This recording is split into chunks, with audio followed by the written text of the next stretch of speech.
Hello, my name is Kim Bauk. I'm an attorney at Rue Ziffra, and my specialty is handling the medical malpractice or the medical negligence cases for the firm.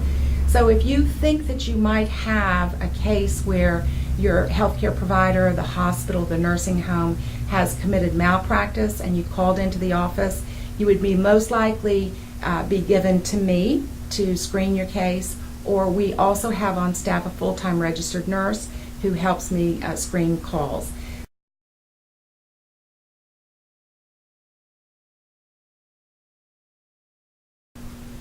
Medical malpractice is the failure to use reasonable care.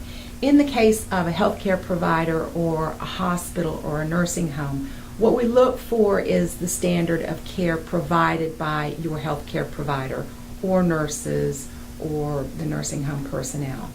And the standard of care is a gray zone, particularly in surgical cases. What we look for is, of course, not care that is provided above the standard of care.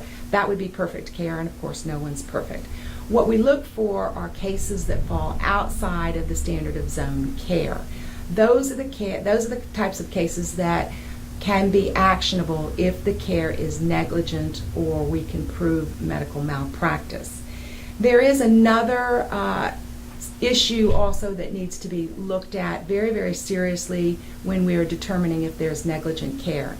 And the second part of the equation is that you would have the burden to prove that the negligent care caused you a permanent injury.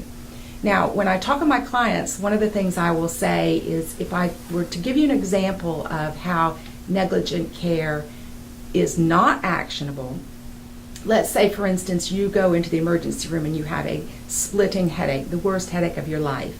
And after working you up, the doctor decides that you're having a migraine, and so he orders something like Tylenol for your headache, and the nurse gives you something different, say for instance aspirin. Well, that would be negligent care because the nurses are not supposed to be giving you medicine that the doctors have not ordered or prescribed for you. However, if your headache goes away, then the negligent care does not cause you an injury, and under Florida law it is not actionable. So in our cases of screening for medical malpractice or negligent care, we must always look at the causation factor of that issue.